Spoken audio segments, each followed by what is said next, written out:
Fala pessoal, tudo bom? Meu nome é Rodrigo Toledo e hoje eu vou contar como foi o meu primeiro encontro com o iPad mini de 2024. Eu pude ir numa loja da Apple, quem me conhece sabe que eu gosto muito desse iPad e apesar das limitações que esse iPad tem, eu estava muito curioso em pegar ali na mão e considerei fortemente fazer essa compra. Por quê? Explicando um pouquinho melhor. Hoje eu tenho usado para fora de casa, para eventos e para viagens, o Galaxy Z Fold 6. Mas até pouquíssimo tempo atrás eu estava usando, até vou pegar ele aqui atrás, ó, eu estava usando esse iPad aqui, que é um iPad Pro de 2022, né, com chip M2, esse cara aqui, tá? E eu estava usando ele como um computador ali para usar fora de casa, tá? Só que tamanho e peso dele é bem superior, né? E apesar das limitações, eu sempre pensei, poxa, um iPad mini ia encaixar melhor nessa história.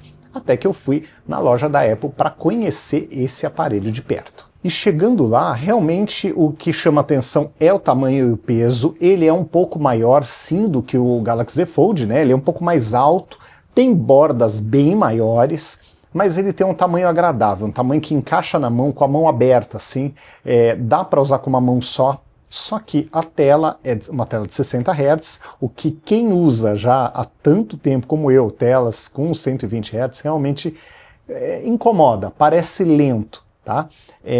De qualquer forma, por exemplo, o LumaFusion, o DaVinci Resolve que estava instalado nele lá quando eu fui visitar a loja da Apple, me parece muito bom, né? Tem um espaço legal, principalmente quando o tablet está na posição horizontal. Fica legal para usar sim, não dá para negar, tá? Dividindo a tela em duas também dá para ficar legal de usar dois aplicativos ao mesmo tempo, só que o preço é muito alto. Então, hoje, o que acontece? Hoje eu estou, voltando aqui para a mesa, com esse equipamento aqui, que é o Galaxy Z Fold 6.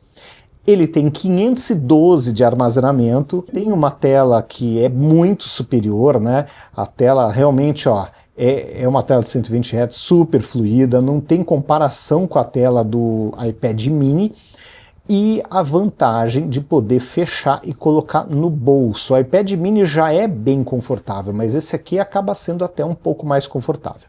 Claro que eu sinto que ele é um pouco mais frágil, a chance de quebra dele é um pouquinho maior numa queda, né? Eu tenho essa impressão.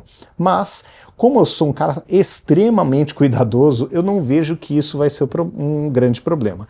Eu teria que comprar uma caneta diferente, né, se eu fosse usar o iPad, porque aqui hoje eu não tenho caneta, tá? Eu uso essa daqui para quebrar o galho, uma antiguinha com a ponta mais emborrachada, que quebra um galho. Para fazer desenho, não, mas para fazer uma edição, numa foto, para fazer uma edição de vídeo, um recorte ali, uma seleção, ela funciona super bem, então não tem nenhum grande problema.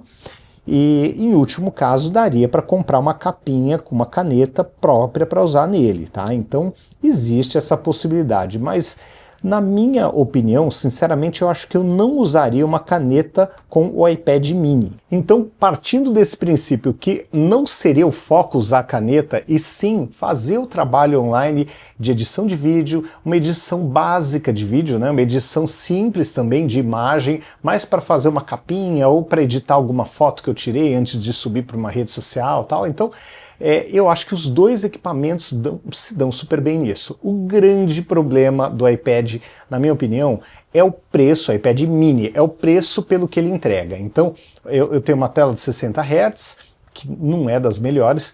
De processador, eu tenho um processador até tão bom quanto esse, até melhor, porque é uma geração ali, o meio ano para frente, né, que é o A17 Pro Bionic, se não estou enganado, é o processador que é utilizado nos iPhones da linha 16, né, o 16 Pro e o 16 Pro Max, então é um belíssimo processador, não tem nem o que falar. Então de hardware, é um hardware robusto, falando o que tem embaixo do capô. Falando de tela, realmente os caras pecaram. Falando em câmera, mais ainda, as câmeras não têm comparação com o Galaxy Z Fold. Então eu sinto que o Z Fold ele acaba sendo mais interessante, porque apesar de eu ter uma tela menor, mais quadradona, em vez de ter aquela tela retangular, E isso acaba trazendo a vantagem dele ser um dobrável, que eu posso usar como telefone. O iPad na minha conta não estaria legal com que tem a função de, né, com chip ou com operadora, que também eu teria que fazer ligação, se fosse o caso, que eu mal faço ligação, mas teria que fazer com fone de ouvido, não dá para fazer direto nele. Então aqui eu acabo tendo várias vantagens interessantes, porque eu consigo fazer as ligações, eu consigo usar ele como um celular, se for necessário, só fechar e usar, mas também uso ele como um mini tablet. E com uma vantagem bem interessante dele ficar super pequenininho aqui na mão, então para poder ler um livro, por exemplo, para poder fazer ali uma navegação na internet, uma consulta, qualquer coisa parecida, ele é muito mais agradável por ser menorzinho na mão e mais leve, tá? Então é aquela história, né? Você ganha de um lado, perde do outro. Outra vantagem que eu também comentei, né? As câmeras. As câmeras aqui do Z Fold são muito superiores. Então, o que eu percebi? Além do gasto, que ia ser um gasto muito alto, né, para comprar esse tablet, eu acabei percebendo que é aquela história.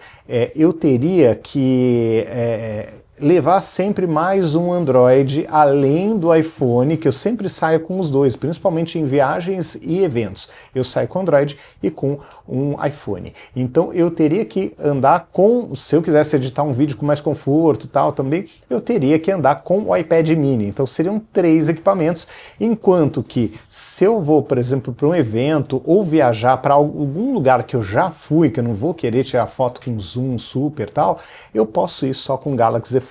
Eu não preciso levar o S24 Ultra, tá? Então ele acaba economizando espaço na bagagem, no bolso, fica menor, mais compacto e ainda é compatível com o meu tecladinho, né? Que eu já tenho. O iPad também é, né? Mas aqui ele fica um setup menorzinho ainda, né? Do que com o iPad mini. E no final das contas, gente, é aquela história, né? Para ter os 512 que eu tenho aqui, eu teria que desembolsar uma grana muito alta para um iPad mini. Poderia até pegar o de 256, mas comparando os iguais, né, seria muito caro pegar o iPad mini e chegaria num preço que para mim não vale a pena, não faz sentido. Então por isso que eu acabei optando, apesar de ter aquela vontade de gostar muito do iPad mini, porque eu tive uma versão há alguns anos, pelo menos umas 2 gerações para trás, gostei muito de usar, mas hoje eu sinto que não é um equipamento que vale a pena, até porque eu estou com o Galaxy Z Fold 6. Se eu não tivesse, poderia até pensar um pouquinho melhor no assunto, mas como ele já está aqui em casa, eu não vejo que faz muito sentido fazer essa compra. E por esse motivo, vou segurar e vou deixar aí para uma outra oportunidade, quem sabe numa próxima geração, se a tela tiver um pouquinho melhor. Tá bom? Então é isso, pessoal. Um grande abraço para vocês, até o próximo vídeo e não esqueçam, vou deixar links na descrição com os menores preços dos equipamentos, tanto do iPad mini quanto do Galaxy Z Fold 6. Vou deixar os links aí para vocês comprarem em lojas de confiança e ainda darem aquela força para o canal. Tá bom? Então é isso. Abração para vocês, até mais. Tchau, tchau.